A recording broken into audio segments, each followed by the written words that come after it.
अस्सलाम वालेकुम नाजरीन। प्रीवियस जो हमने प्रोग्राम किया था ड्राई मिल्क के मुतालिक, उसको पजीराई मिली और आप लोगों के कमेंट्स देख के बहुत अच्छा लगा कि आप लोग चाहते हैं कि टेक्नोलॉजी को अडॉप्ट करके हम पाकिस्तान में वो रेवोल्यूशन लेके आएँ किसान की ज़िंदगी में, जिससे उसकी फ़ाइनेंशियल माली हालात बेहतर हों और वो इस मुल्क के लिए सूदमंद साबित हो और कमर्शियली एक्टिविटीज़ में जहाँ पे उसका नाम नहीं आता, जहाँ पे वो डायरेक्ट कुछ नहीं कर पाता और मिडल मैन जो है मुनाफा खोरी कर जाते हैं, तो उस चीज़ से बचा जाए। उस सिलसिले की नेक्स्ट हमारे ये एपिसोड है और इसमें मैंने आपसे पहले कहा था कि हम नेक्स्ट एपिसोड में मशीनरी और उससे रेलेवेंट प्लांट, उसकी रिक्वायरमेंट, स्पेस क्या होगी और उसमें क्या क्या फैक्टर्स होंगे वो डिस्कस करने हैं। और इसके लिए मैंने हमारी टीम में हमारे इंजीनियर हैं मोहम्मद शाहजेब। कैसे हैं आप? शाहजेब साहब का इंट्रोडक्शन मैं करवाता हूँ। शाहजेब साहब लास्ट 7 से 8 साल हो गए हैं इन्हें इस फील्ड में और इससे पहले इनके फोर फादर का बिज़नेस है जो कि इंजीनियरिंग इंडस्ट्री से रेलिवेंट है, तो ये कॉन्टीन्यूसली इस पे वर्क कर रहे हैं और इनकी अपनी एक्सपर्टीज़ हैं। हमने अपनी टीम को स्ट्रॉन्ग बनाने के लिए एक एक्सपर्ट लोगों की टीम रखी ताकि जब हम इस प्रोजेक्ट को ग्राउंड पे लेके आएँ तो एक परफेक्टनेस उसमें नज़र आए। हमारी तरफ से पूरी कोशिश होगी कि इसमें लूप होल्स या कहीं कोई कमी बेशी हो तो हम फ़ौरन ओवरकम कर सकें। दूसरा मैं आपको ये बताना चाहूँगा कि आपके साथ में जो हमने चाइना से मशीनरी की इनवाइसेस मंगवाई थी वो भी शेयर करेंगे ताकि आपको पता चले कि जो दूसरे ममालिक में मशीनरीज बनती हैं वो पाकिस्तान में भी बन सकती हैं। वही टेक्नोलॉजी हमारे यहाँ के जवान यूथ जो है वो बनाती है। हमें अपॉर्चुनिटीज़ का मसला है, हमारे पास अपॉर्चुनिटीज़ कम थी, लेकिन अब हम इस राह पे गामज़न हैं कि हम जो है मेड इन पाकिस्तान का स्लोगन लेके इंशाल्लाह वर्किंग करेंगे। हम जहाँ पे किसान को कह रहे हैं कि वो ड्राई मिल्क प्रोड्यूस करे और वो जो हमारा एक गैप है ड्राई मिल्क का उसको फुलफ़िल करें मार्केट में, इसी तरह इंजीनियरिंग में भी गैप है। इंजीनियरिंग में भी हर जगह पे मशीनरी अवेलेबल नहीं है।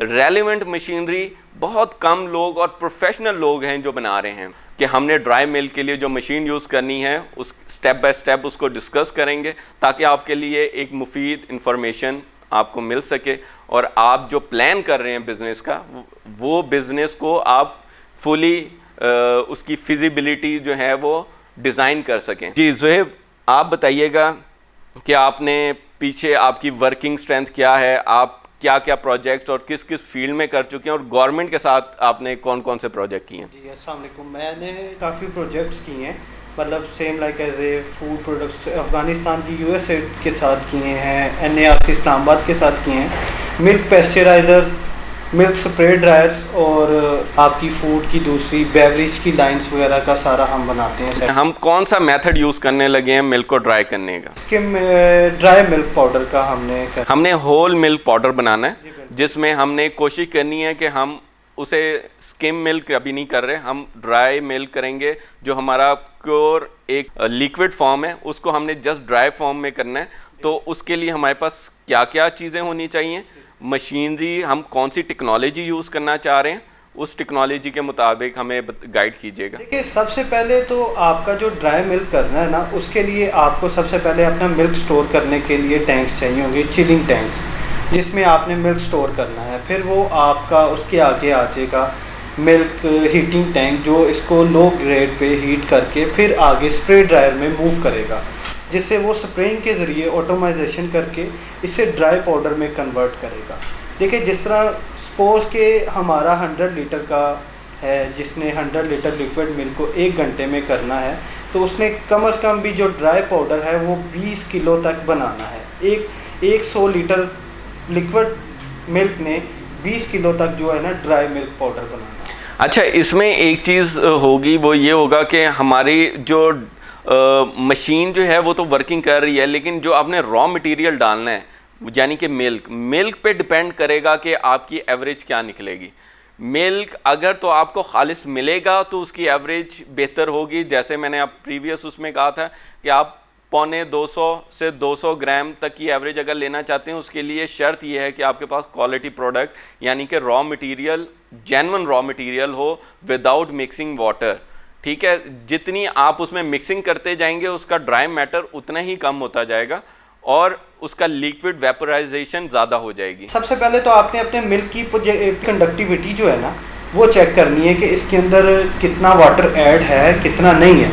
मतलब कि आपका प्योर खालिस मिल्क है, मतलब उसमें वाटर ऐड नहीं हुआ, तो फिर वो जो है ना अपना प्रोडक्शन लेवल जो है ना हाई कर सकता है। अगर मीन्स के जिस तरह हमारी बफलोज हैं उनका मिल्क जो होता है वो थिक होता है और जो काऊ हैं उनका जो मिल्क है वो थोड़ा पतला होता है, तो उसकी मिल्क, बफलो के जो मिल्क है ना उसकी जो प्रोडक्शन है वो मतलब कि ज़्यादा निकलेगी और जो काऊ के मिल्क की प्रोडक्शन है वो कम निकलेगी। अब आप हमें बताएं कि हमारे पास जो हम लेट सपोज एक छोटा किसान है, उसके लिए हम रख रहे हैं कि 25 लीटर का एक इंडिविजुअल अगर करना चाहे वो 25 लीटर का एक प्लांट बनाता है।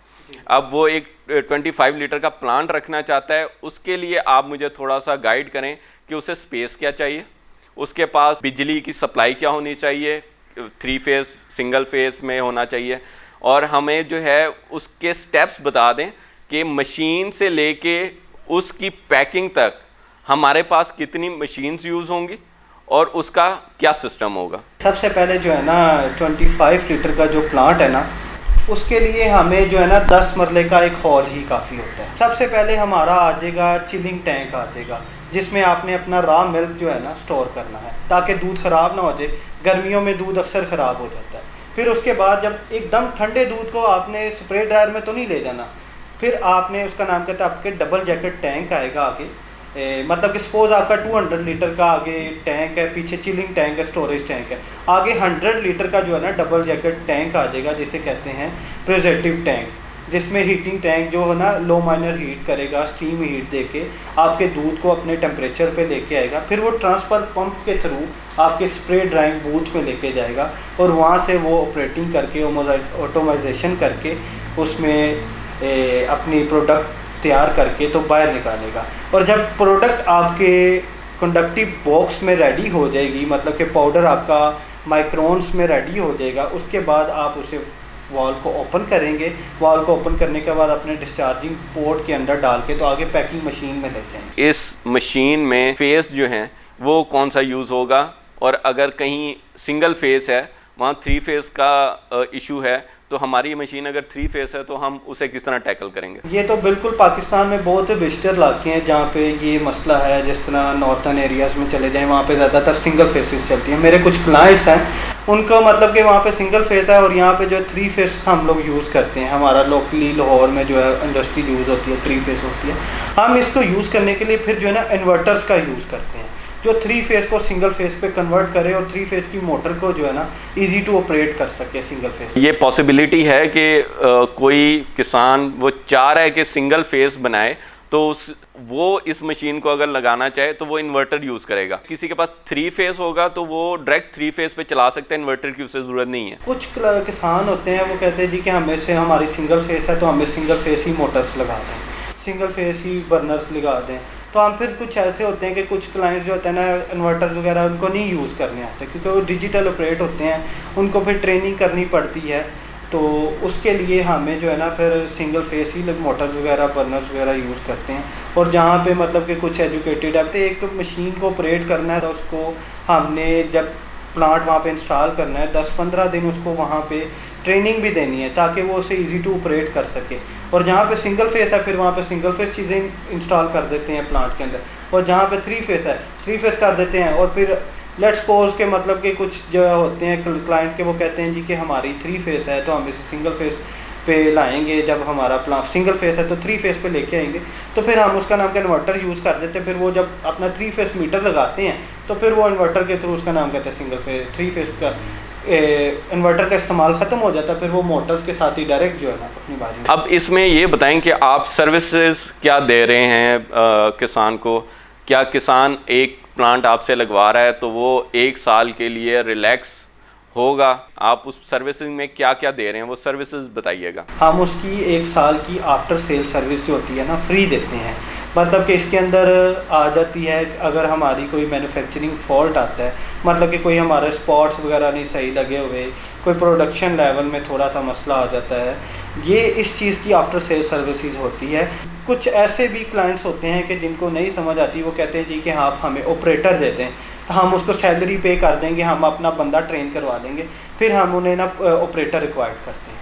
आप बताएं कि जो फूड ग्रेड इंडस्ट्री है उसके लिए ज़रा माहौल की रिक्वायरमेंट बताएं कि जो यूनिट हो उसको हम किस तरीके से डेवलप करें। फूड की इंडस्ट्री लगा रहे हैं तो इसमें आपने फिर बाद में लाइसेंस भी लेने हैं, फूड का लाइसेंस लेना है, हलाल सर्टिफिकेट लेना है, तो ओबियसली आपके प्लांट को बिल्कुल फर्निश्ड होना चाहिए, उसमें टाइल्स वगैरह होनी चाहिए, और उसके बाद जाके आपकी मशीनरी जो है हाँ फूड ग्रेड है। इसमें हम लोग जो है ना फूड ग्रेड में 316 फूड ग्रेड यूज़ करते हैं, इसके अलावा जो है ना नहीं रिकमेंडेड करते, क्योंकि ये एक मिल्क की प्रोडक्ट है जो बच्चे ने पीनी है, इसमें कोई जिंक जो है एक नामो निशान नहीं होना चाहिए, और आपके प्लांट की जो है ना हाइजेनिक सिस्टम होनी चाहिए, मतलब कि पूरा clean and neat and clean होना चाहिए। ड्यूरिंग प्रोसेस में हम बैक्टीरिया को कोई टेक्नोलॉजी यूज़ कर रहे हैं कि बैक्टीरिया किल हो के क्या में आगे जाएं, दरमियान में हम ऐसा क्या यूज़ कर रहे हैं उसका गाइड कीजिएगा। जब हम लोग उसका नाम कहते हैं अपना रॉ मिल्क ला रहे हैं, जाहिर बात है उसमें बैक्टीरिया तो होगा,